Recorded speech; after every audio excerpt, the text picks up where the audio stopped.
Hey everyone, this is Eve Picker, and if you listen to this podcast series, you're going to learn how to make some change.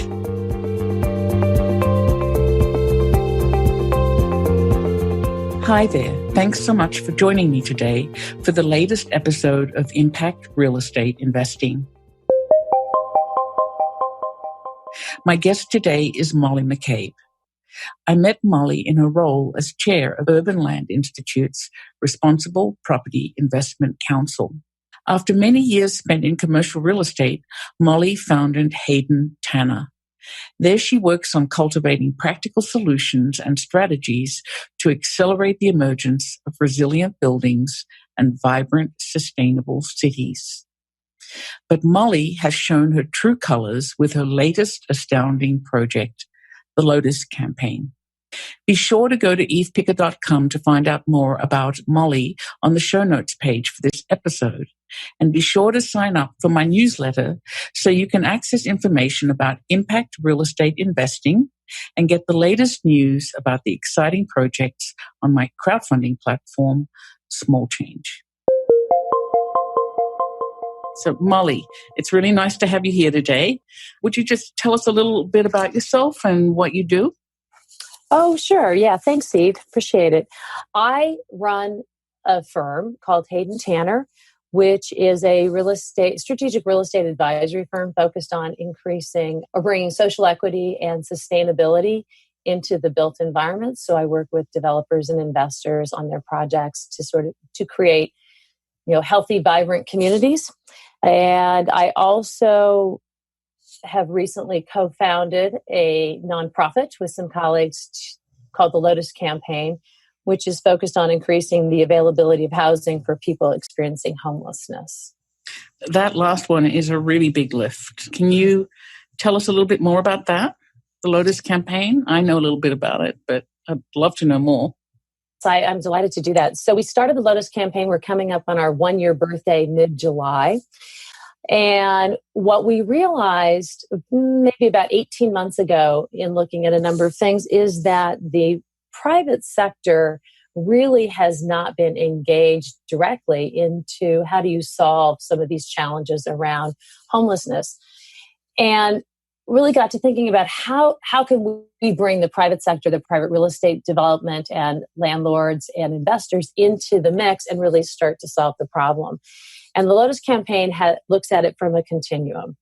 So we have a program called the Landlord Participation Program, which is really focused on increasing housing availability today for people experiencing homelessness by taking away all the impediments that a current landlord might have in bringing someone into housing, such as credit history, rental history, things like that, making sure that they have some immediate support.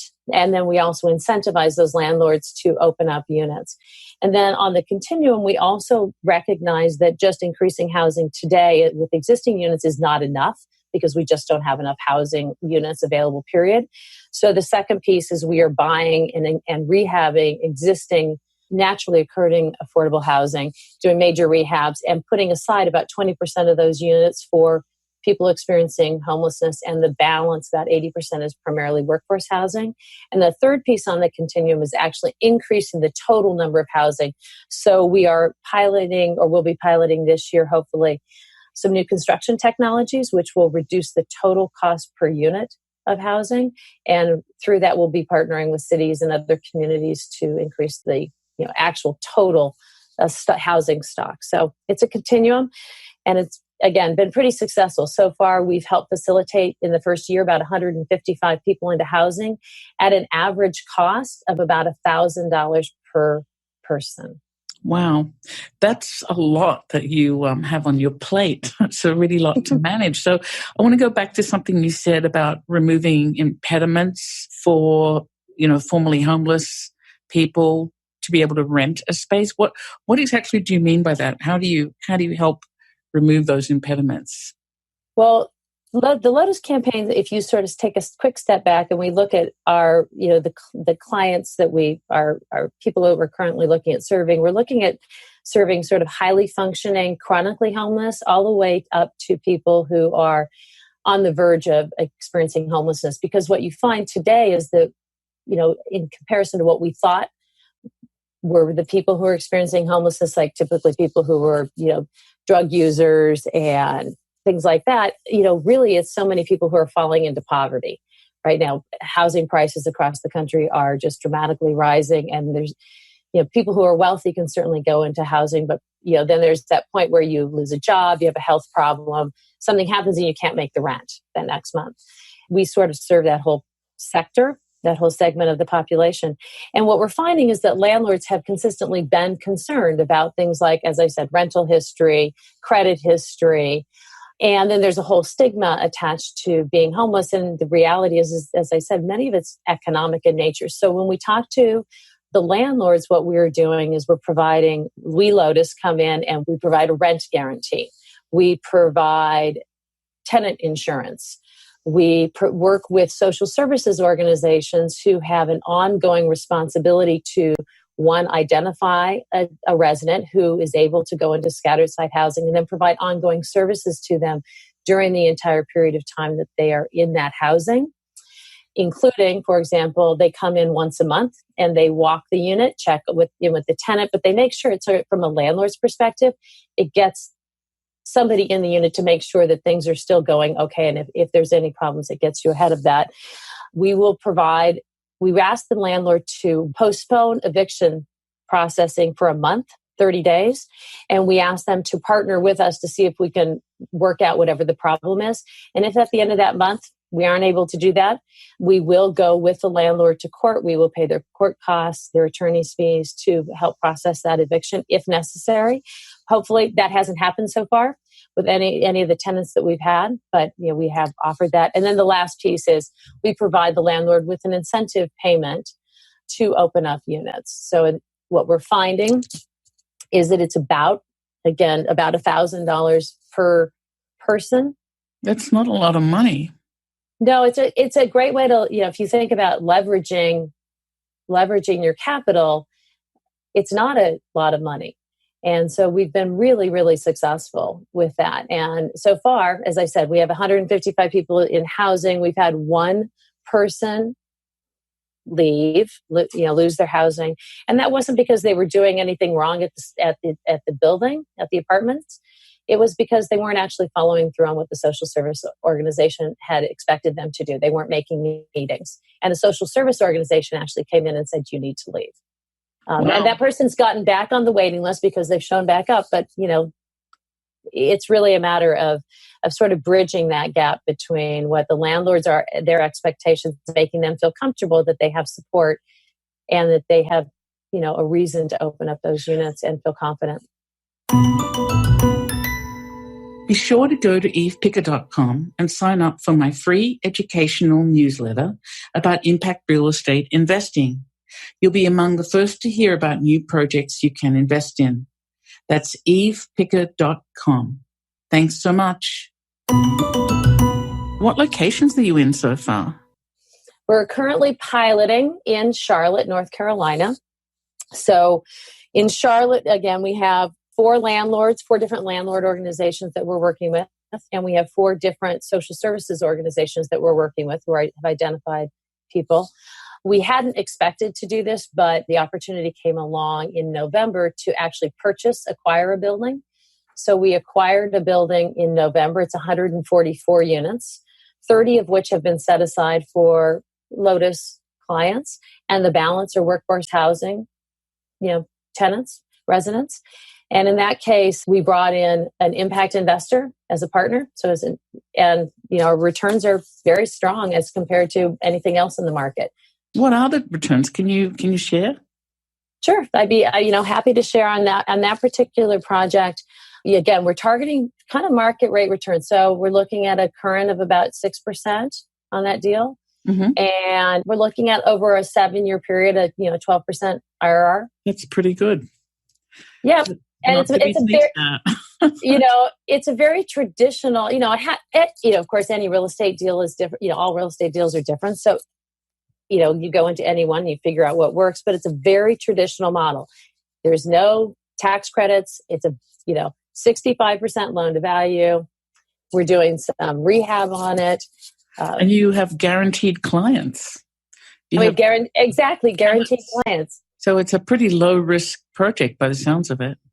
Yes, exactly. And so what we think, our goal over the course of the next 3 years is to be in 10 different cities.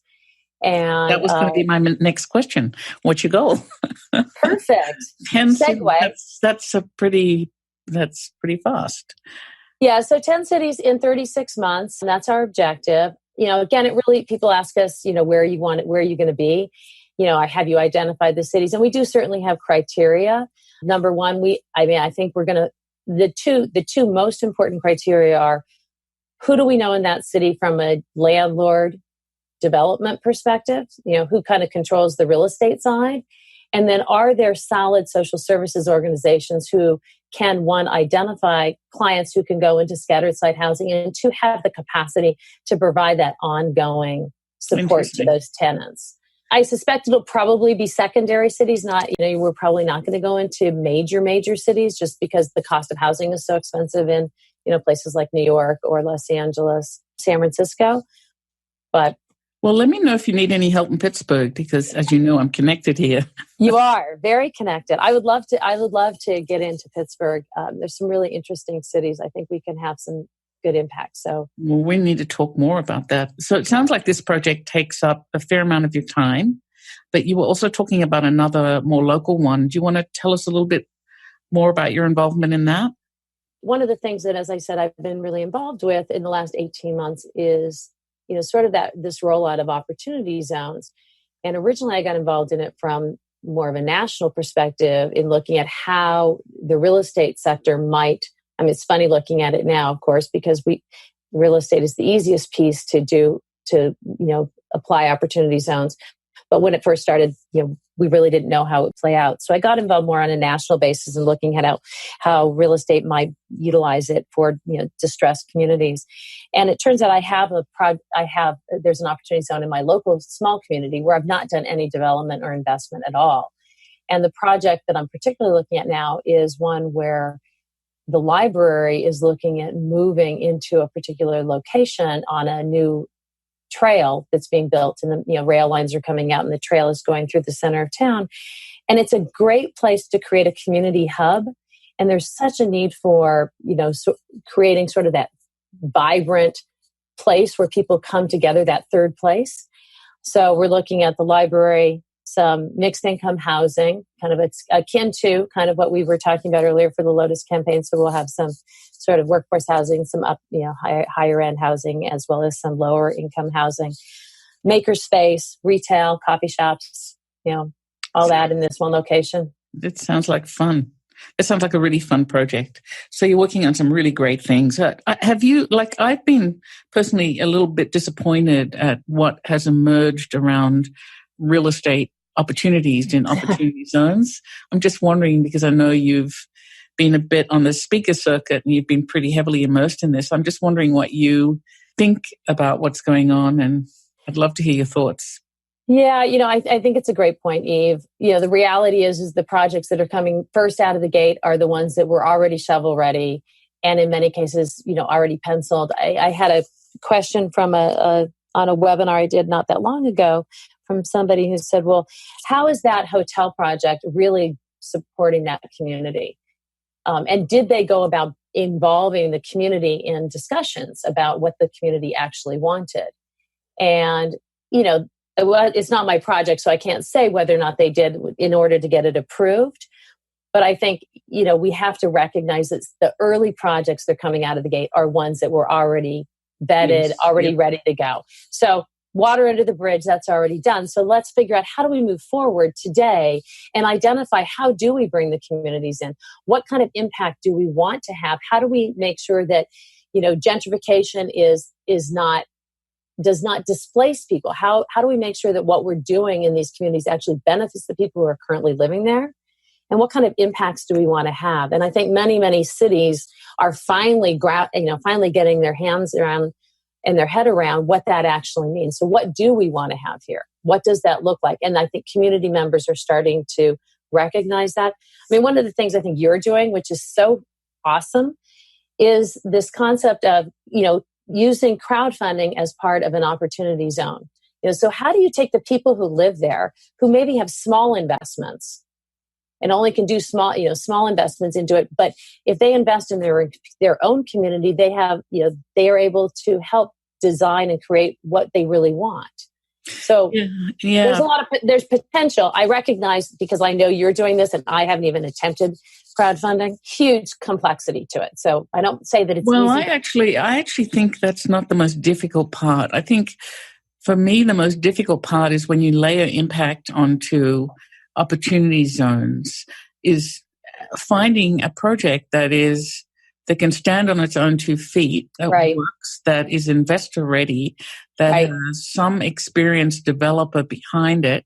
It's very rare because, now you have a project that the developer is going to have to track carefully for 10 years to ensure that the investors get their tax benefit. So they can't just be trying this for the first time. It's a really difficult formula. I think it's a really difficult formula to find a project that sort of checks all the boxes. Yep.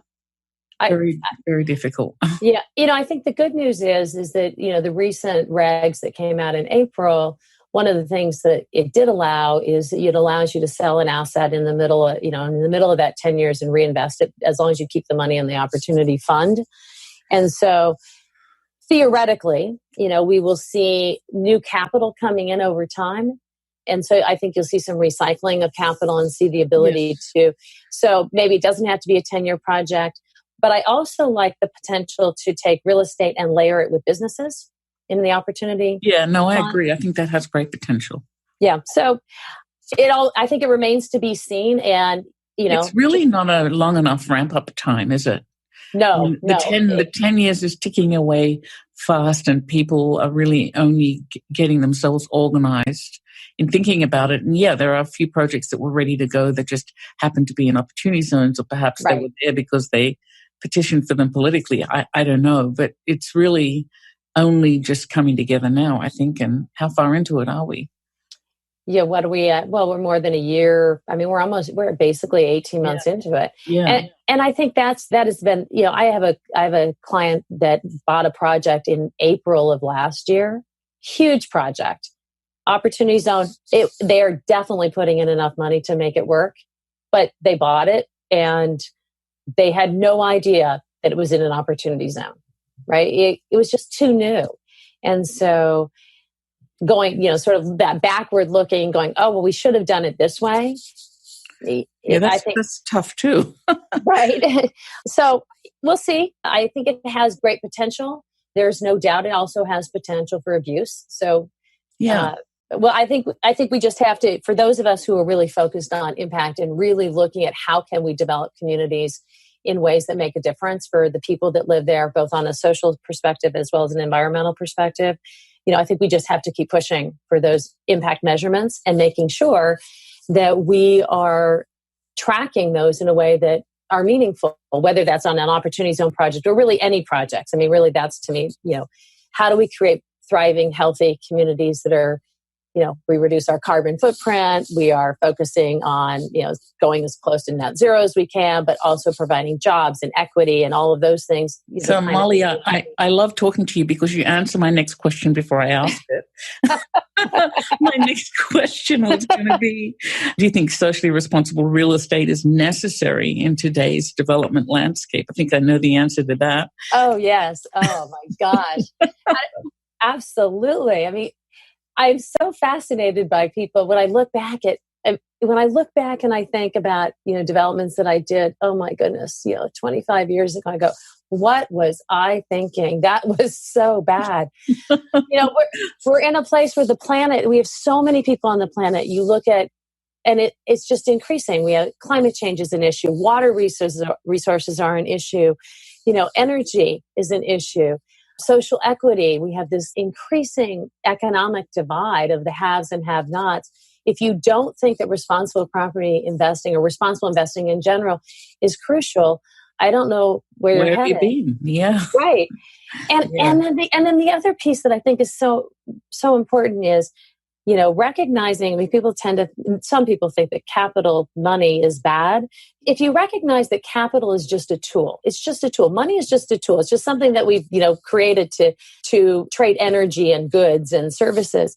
If you recognize that it's a tool, then you can use it in any way that is beneficial. And so if you have a choice, you can say, well, I'm going to make an investment and it's going to make money and do something good and positive for the community, which makes it a more sustainable community, which means it's thriving, which means it's healthy, which gives it a long-term value, as opposed to I'm just going to do something and get out in 2 years. I mean, why wouldn't you do something that actually benefits the community that you live in, benefits the people that are around you, because you can. And so I just, I do believe in the goodness of people. And so I always have hope for that. Yeah. I'm not sure about the goodness of all of them yet. Well, you and my husband would be in the same category. He feels the same way. He always says that I'm disappointed because I expect people to do the right thing and they're going to be good and they're going to do their best work. And when it doesn't happen, I'm disappointed. And he says he doesn't believe that. So he's never disappointed. I want to believe it, but I'm not sure. And I think there's still a lot of greed, and that may be the primary reason, sort of the thoughtless reason for not picking one project that does something good over another that does nothing good, an extra % return or whatever it is. Right. So right. I'm not yet completely convinced. I wish I were. Well, I'm not saying everybody's there, and we certainly have plenty of examples of people who are not.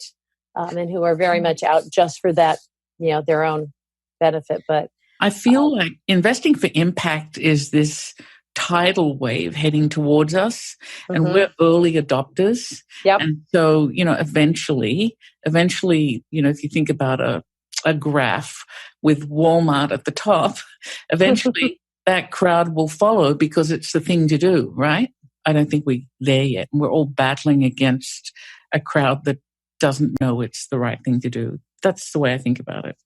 It's always hard to be an early adopter, right? It's also fun. It's not just it's like it's always, you're always like on the edge, and I'm like, and now I think about things and I go, I said that 10 years ago, and it's finally coming to fruition. I know, and then if we did it now, we'd be making money. But look, I didn't know what an early adopter was until a few years ago. Apparently, that's what I am. But all these years you've been in your.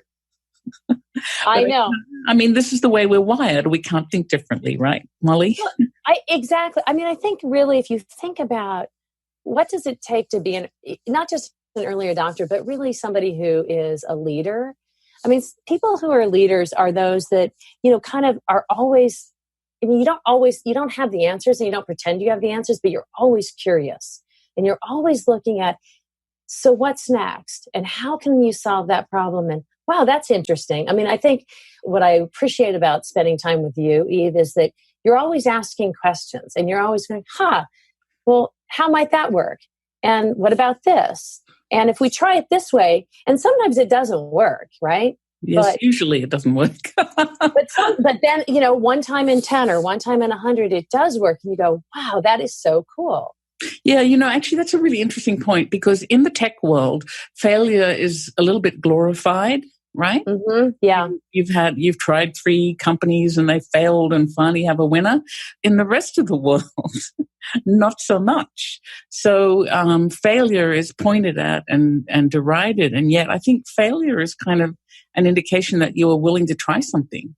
Anyway, that's my little speech for today. No, well, I agree. And I think, anytime I think we are in a culture that's sort of wired around, avoiding any sort of looking foolish or any sort of uncertainty. We always want to have some sort of certainty around things and some guarantee that it's going to work out. And tech is a really interesting anomaly to that. And I think being able to take that same mindset and apply it elsewhere in our lives and sort of stepping into that fear and uncertainty and stepping into the risk is an important component to moving things forward. And I think, going back to our conversation just around impact, sometimes you just have to try stuff and go, wow, how might this work? And wow, this is better. I agree. So we strayed a little bit there, but I'm also wondering, if there are any current trends in real estate that you've noticed that are of particular interest to you, or that might be important for the future of our cities. Or one thing I do want to, two things I'll comment on. One, absolutely, I think this concept of responsible property investing, environmental, social governance factors. What we are absolutely seeing is a rise of that. It shows up, and admittedly, it might be self-determining based on what I follow, but it shows up every single day in my inbox. There's always something on ESG and how investors are looking at that and how investors are looking at that risk profile. So I think there is a clear recognition on the horizon of, that understanding the risk and the opportunities that go along with climate change, social equity, transparency, and things like that. And, whether or not you have stranded assets because you didn't notice that this, tidal wave was coming or that whatever, I think that's a huge issue. I think we're seeing on the sustainability side, we're seeing some really interesting regulation coming down. You look at what just happened in New York City, what's happening in California, Washington, D.C., what's happening in the U.K., and elsewhere in Europe around net zero and carbon emissions. And I think that's going to, in the built environment, something we need to get ahead of. And we need to be looking at what does that mean for our portfolios? What does it mean for our investments? And how do you reduce the risk? Because if you don't figure it out until the regulations hit, you're, screwed. And then the last piece that I think is really interesting, particularly in our cities, is some of the new building techniques. So we've had some, particularly through our Lotus work, in trying to figure out how do we reduce the total cost of building, looking at componentized building projects, which are, different than necessarily like modular, but just componentized. So, how do you do a plug and play system? What does that look like? How can you make it simple and easy so that it's kind of off the shelf, fully designed, and you can pop it in anywhere? I think that's interesting. I think zoning issues, what happened in Minneapolis around getting rid of single family zoning, very interesting, and around density and how that's going to impact cities. There's a lot out there right now. There's a lot. That's right. So, and then what community engagement tools have you seen that you think have worked? That's a great question. And I think communities are different. So I think that's one thing that I am really getting to understand more skillfully, I guess, now that I'm working on this local projects, and because I live in a rural area, that's different than in a city. And then you, of course, have all your social media platforms. Obviously, social media is one platform, but I think in many ways, on the ground, your typical canvassing and going out and meeting people where they're at still continues to be in many ways the best way for people to understand what's going on, to get engagement. I think some of the communities I've worked in, they really don't have access to the internet, and they're working two jobs, and it's unlikely that they're going to show up at a meeting. So you have to find a way to. Yeah, you have to go. You go to the coffee shop, or you go to the soccer game, or you go to the. I think I do think. But one thing, going back to the comment I made earlier about sort of a third place and creating a place where people can meet. I think creating those sort of hands-on experiences so people can show up, whether it's just at a social event, an ice cream social or something where people come together. I think, again, it's kind of old-fashioned, but in many ways, in many communities, that's really the best way to get people out and get them engaged in what the vision for the community looks like. Yeah. I think that's right. And then there's equity crowdfunding, which I could, think can play a role in building communities. But what do you think of that? Well, I love equity. I do. I love the concept of equity crowdfunding. I love being able to look at the neighborhood and say, well, who are the people here who really care? And I look at, if you look at your own investment dollars and you make a choice, I could put them with some large investment firm, and they would go put them in a mutual fund somewhere and invest in something that I have no connection to, or I can invest in my community, spend my dollars in my community to support those local businesses. That to me feels good, and it feels very connected and engaged. Yes. So where do you think the future of real estate impact investing lies globally, locally? anywhere?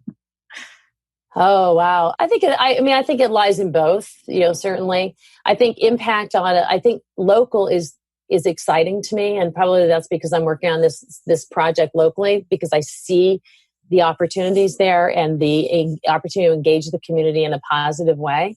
But I think larger things on impact will happen at the institutional global level. If you look at, institutional investors are definitely going to push different building techniques, technologies, energy efficiency, carbon reduction, net zero, water resources.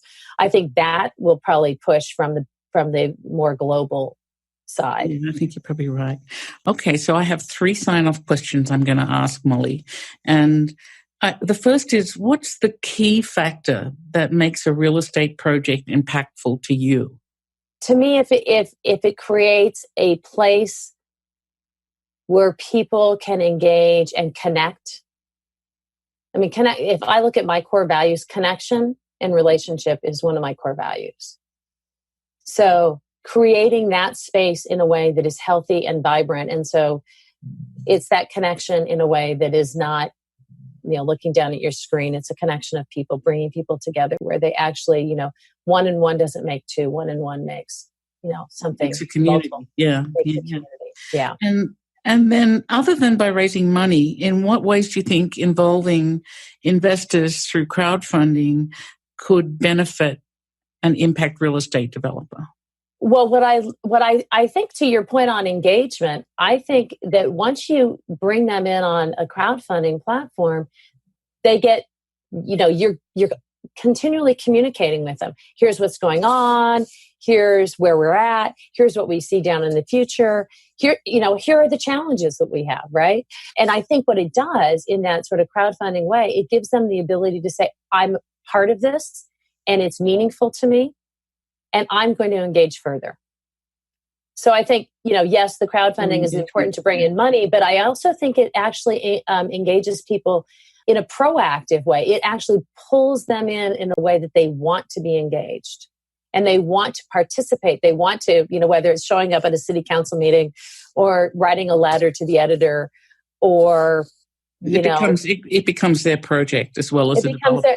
Exactly. And I also think it helps them think about how they can impact their communities in different ways. So if you think of that, if you just look at it like you drop a pebble in the pond and you see the ripples go out, if that crowdfunding is just the pebble that's dropped, it's all the ripples that go out, not just that project, but in other projects and in other, whether it's working in a nonprofit or it's working in so many different ways in a community. I think it makes people think about. Yeah. Okay, and this last question is completely unfair, but I'm going to ask it. So okay. How do you think real estate development in the US can be improved? You mean, how can real estate in the US be improved? Our industry has for so long done the same thing over and over and over again. The same way.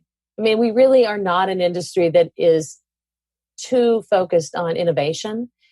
And so I think, how can it be improved on the development side? Maybe that's not fair. I've traveled a lot and I see what other countries do. And I know it's sort of wrapped up in zoning laws and legal issues and property rights issues. But then I see like a McDonald's on the edge of a historic market district that where makes you want to cry. They've not been permitted to put the arches up that are any bigger than 12 inches tall.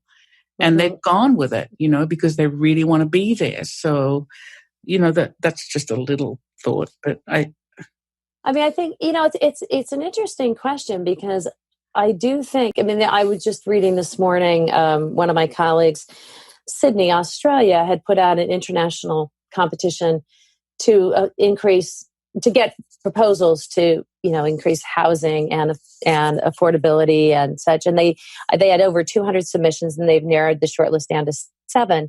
And, some of the ideas are really interesting, whether it's, micro homes or, some of it micro homes and some of it is community land trusts and, different types of ownership models. So it's not really development, but I'm curious to your point about how do we bring in different concepts from different parts of the world into what's happening here. And I think I would expand that to not merely development, but how do we learn from technology, for example? How do we learn from different industries?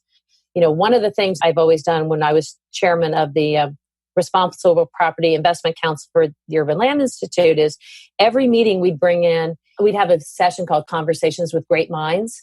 And my goal was to always bring in somebody from another industry.